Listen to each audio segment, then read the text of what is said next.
എല്ലാവർക്കും ഹൃദയം നിറഞ്ഞ നമസ്കാരം. കഥയമമ്മയുടെ ഇന്നത്തെ അധ്യായത്തിലേക്ക് എല്ലാവർക്കും ഹാർദമായ സ്വാഗതം. ഭഗവാൻ ശ്രീ ധർമ്മശാസ്താവായിട്ടുള്ള അയ്യപ്പസ്വാമിയുടെ ശബരിമലയിലെ പ്രതിഷ്ഠാദിനം കഴിഞ്ഞ ദിവസങ്ങളിലൂടെയാണ് നമ്മൾ കടന്നുപോയിക്കൊണ്ടിരിക്കുന്നത്.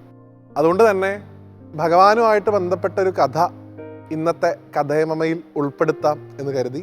വിദ്യാകാരകത്വമുള്ള ഒരു ശാസ്താവ്, വർഷത്തിൽ 364 ദിവസവും വിദ്യാരംഭം ചെയ്യിക്കാൻ സാധിക്കുന്ന ഒരു ക്ഷേത്രം.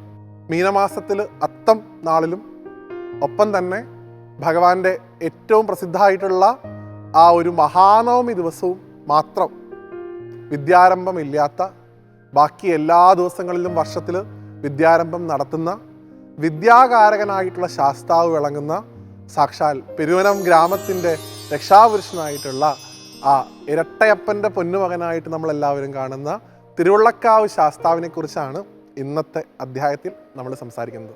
പരശുരാമസ്വാമി സൃഷ്ടിച്ച 32 ബ്രാഹ്മണ സമൂഹങ്ങളുണ്ടെന്ന് പറയാം. അതിലേറ്റവും പ്രസിദ്ധമാണ് പെരുവനം ഭാഗത്തുള്ള യോഗം.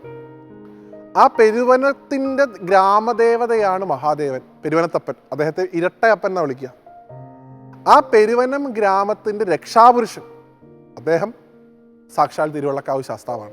ആ ക്ഷേത്രത്തിന് പുറകിലുള്ള കഥയായിട്ട് പറയാറുള്ളത്, അത് ഒരു കാവ് പ്രദേശമാണ്. അതുകൊണ്ടാണ് തിരുവുള്ളക്കാവ് എന്ന് തന്നെ പേര് വന്നിരിക്കുന്നത്. ആ തിരുവുള്ളക്കാവിൽ അക്കാലത്ത് അതിന് കൃഷിക്കോ മറ്റോ കാര്യങ്ങൾക്കായിട്ട് വന്ന ആരോ അവരുടെ ആയുധം അവിടെയുള്ള ആ വിഗ്രഹത്തിൻ്റെ പൂർണ്ണശിലയിൽ ഉറച്ച സമയത്ത് രക്തപ്രവാഹം ഉണ്ടായിരുന്നു. അങ്ങനെ അത് കാലാന്തരത്തിൽ ക്ഷേത്രമായിട്ട് മാറിയെന്നാണ് സങ്കല്പം. പൂർണ്ണ പുഷ്കല സമേതനായിട്ടുള്ള ധർമ്മശാസ്താവാണ് പ്രധാനപ്പെട്ട പ്രതിഷ്ഠ എങ്കിൽ പോലും അതിൽ വ്യാസമഹർഷിയുടെ സാന്നിധ്യം കൂടെ പറയാറുണ്ട്. വ്യാസനാണ് തിരുവള്ളക്കാവ് ശാസ്താവ് എന്നൊരു സങ്കല്പമുണ്ട്. 2, അവിടുത്തെ ഈ ഭഗവാന്റെ വിദ്യാകാരകത്വം വരാനായിട്ട് പറയപ്പെടുന്ന ഒരു കഥ കൂടി നമുക്കൊന്ന് അനുസ്മരിക്കാം. തിരുവള്ളക്കാവ് ക്ഷേത്രത്തിലേക്ക് ഏറ്റവും കൂടുതൽ ആൾക്കാർ എത്താറുള്ളത് എഴുത്തിന് വേണ്ടിയിട്ടാണ്. വർഷത്തിൽ 363 ദിവസവും വിദ്യാരംഭമുള്ള സ്ഥലമാണ്. ആകെ 2 ദിവസം മാത്രമാണ് വിദ്യാരംഭം ഇല്ലാത്തതുള്ളൂ. അത് ഏതൊക്കെ ദിവസമാണെന്ന് ഞാൻ നേരത്തെ പറഞ്ഞു. ഭഗവാൻ വിദ്യാകാരകനായതിന് പുറകിലുള്ള രസകരമായിട്ടുള്ള ഒരു കഥ തിരുവള്ളക്കാവുമായിട്ട് ബന്ധപ്പെട്ട് പ്രചരിക്കാറുണ്ട്. അത് വാസുദേവൻ ഭട്ടതിരി എന്ന് പറഞ്ഞൊരു ബ്രാഹ്മണന്റെ കഥയാണ്. അദ്ദേഹത്തിന് സംസാരിക്കാൻ ബുദ്ധിമുട്ടും ഉണ്ടായിരുന്നു, ബുദ്ധിമാന്ദ്യവും ഉണ്ടായിരുന്നു. എപ്പോഴും വിക്ക് അദ്ദേഹത്തിന് വരുന്നതാണ്. 2, അദ്ദേഹത്തിന് അറിവില്ലാത്തതുകൊണ്ട് പല മണ്ടത്തരങ്ങളും അദ്ദേഹം പറയാറുണ്ട്. പക്ഷെ പാവം വളരെ സാത്വികനായിരുന്നു. ഒരാൾക്കും അദ്ദേഹത്തെ കൊണ്ടൊരു ഉപദ്രവം ഉണ്ടായിട്ടില്ല. എങ്കിലും ആളുകളൊക്കെ കാണുന്ന സമയത്ത് ഇദ്ദേഹത്തെ വിഡ്ഢിയെന്നും വിക്കെന്നും ഒക്കെ പറഞ്ഞ് കളിയാക്കും.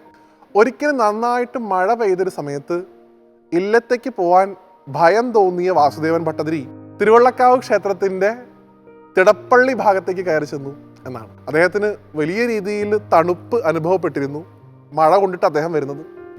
അപ്പം അദ്ദേഹം നോക്കിയപ്പോൾ അവിടെ അടുപ്പ് കത്തുന്നുണ്ട്. അപ്പോൾ 2 വിറകൊക്കെ അടുപ്പിൽ വെച്ച് അദ്ദേഹം അവിടെ അങ്ങനെ തീ കാഞ്ഞുകൊണ്ടിരിക്കുകയായിരുന്നു. ആ സമയത്ത് അടുപ്പിൻ്റെ ഭാഗത്തായിട്ട് ഈ തിടപ്പള്ളിയിൽ ഒരു കദളിപ്പഴം അദ്ദേഹം കണ്ടു എന്നാണ്. നന്നായിട്ട് വിശക്കുന്നതുകൊണ്ട് തന്നെ ആ കദളിപ്പഴം അദ്ദേഹം എടുത്ത് കഴിച്ചു. കുറച്ചു നേരം ഈ ചൂടൊക്കെ കൊണ്ട് അടുപ്പിൻ്റെ അടുത്തിരുന്നു. എപ്പോഴും അദ്ദേഹം ഉറങ്ങിപ്പോയി. പിറ്റേ ദിവസം ക്ഷേത്രം തുറക്കാൻ വന്ന മേൽശാന്തി കണ്ടത് ഈ വിഡ്ഢി എന്ന് വിളിക്കപ്പെടുന്ന വാസുദേവൻ ഭട്ടതിരി അവിടെ കിടന്ന് ഉറങ്ങുകയാണ്. അദ്ദേഹത്തെ വിളിച്ച് എണീപ്പിച്ചു. താൻ എന്താ ഇവിടെ കിടക്കുന്നതെന്നൊക്കെ ചോദിച്ച സമയത്ത് ഇത്ര നാളുണ്ടായിരുന്ന വിക്കോ ബുദ്ധിസഹജമായിട്ടുള്ള പ്രശ്നങ്ങളോ അദ്ദേഹത്തിന് ഉണ്ടായിരുന്നില്ല. പകരം വളരെ സ്പഷ്ടമായിട്ട് അദ്ദേഹം സംസാരിക്കാൻ തുടങ്ങി എന്നാണ് പറയുക. ആ സമയത്ത് അവിടെ ഒരു വാരസ്യാർ വന്നു അത്രേ. ഇത് കേട്ടിട്ട് അവിടെ ജോലി ചെയ്തിരുന്നൊരു വാരസ്യാരാണ്. അവർ വന്നിട്ട് ഈ വിറക് നോക്കിയ സമയത്ത് ഇദ്ദേഹം വിറകൊക്കെ കത്തിച്ചിട്ടുണ്ട്. രാത്രി തണുപ്പുണ്ടായ സമയത്ത് തണുപ്പ് മാറ്റാനായിട്ട് അദ്ദേഹം ചെയ്താണ്. അപ്പം അദ്ദേഹം ഇവിടെ ഉണ്ടായിരുന്ന വിറകൊക്കെ എവിടെ പോയി എന്ന് ഈ വാരസ്യാർ ഭട്ടതിരിയോട് ചോദിച്ച സമയത്ത് അദ്ദേഹം ഒരു ശ്ലോകം ചൊല്ലിയെന്നാണ്. ശ്ലോകം ഏതാണ്ട് വിറകെടുപ്പാൻ വിറകെടുത്തു, വിറകെടുത്തി വിറകെടുത്തു എന്നാണ് അത്രേ. എന്ന് വെച്ചാൽ ഈ വിറയ്ക്കുന്ന ഭാഗം മാറ്റാൻ വേണ്ടിയിട്ട് ഞാൻ ഈ വിറകെടുത്തു എന്നുള്ളത് ഒരു കവിതയായിട്ട് അവിടെ വെച്ചിട്ട് അദ്ദേഹം ചൊല്ലി കേൾപ്പിച്ചു എന്നാണ്.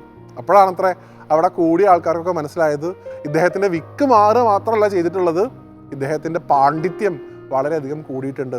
പിന്നീട് അദ്ദേഹം വാസുദേവ കവി എന്ന പേരിൽ അറിയപ്പെട്ടു എന്നാണ്. അപ്പോൾ അതിൽ രസം എന്താണെന്ന് വെച്ച് കഴിഞ്ഞാൽ ഇദ്ദേഹത്തിൻ്റെ ഈ പഴം കഴിച്ചിട്ടാണ് ഈ ബുദ്ധി നേരെ ഏതെന്ന് മനസ്സിലാക്കിയ വാരസ്യാർ അവിടെ പഴം ഉണ്ടോ എന്ന് തിരഞ്ഞു നോക്കിയത്രേ.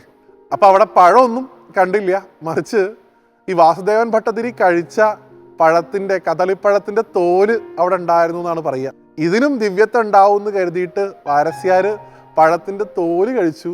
അവർക്കും വിദ്യയിൽ അതിയായിട്ടുള്ള ഉയർച്ച ഉണ്ടായി എന്നാണ്, അവരും പണ്ഡിതയായി തീർന്നു എന്നാണ് കഥ.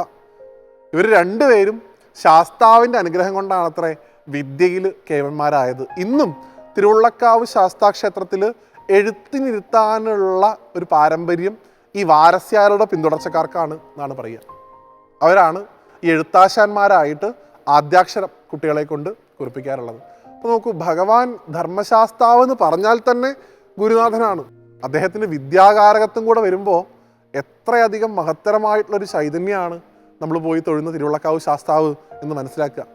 അപ്പോൾ വിദ്യാരംഭത്തിനായിട്ടല്ലെങ്കിൽ പോലും സാധിക്കുന്ന ആളുകളൊക്കെ തിരുവുള്ളക്കാവ് പോവുക, ഭഗവാനെ പ്രാർത്ഥിക്കുക, നല്ല വാക്ചാരുതി ഉണ്ടാവാൻ, സ്പഷ്ടമായിട്ട് സംസാരിക്കാൻ, ഈ പറയുന്ന വിക്ക് പോലുള്ള ബുദ്ധിമുട്ടുകളൊക്കെ അനുഭവപ്പെടുന്ന ആളുകളൊക്കെ തന്നെ അവിടെ ചെന്ന് ഭഗവാന് കദളിപ്പഴം നേദിക്കാറുണ്ട് എന്നാണ് ഞാൻ കേട്ടിട്ടുള്ളത്. അപ്പം അത്രയധികം വാക്ചാതുര്യം നൽകുന്ന, ബുദ്ധിവിശേഷം നൽകുന്ന ആ തിരുവുള്ളക്കാവ് ശാസ്താവിൻ്റെ പാതാരവിന്ദങ്ങളിൽ സമർപ്പിച്ചുകൊണ്ട് അടുത്തൊരു കഥയുമായിട്ട് വീണ്ടും കാണുന്നതുവരെ എല്ലാവർക്കും നന്ദി, നമസ്തേ.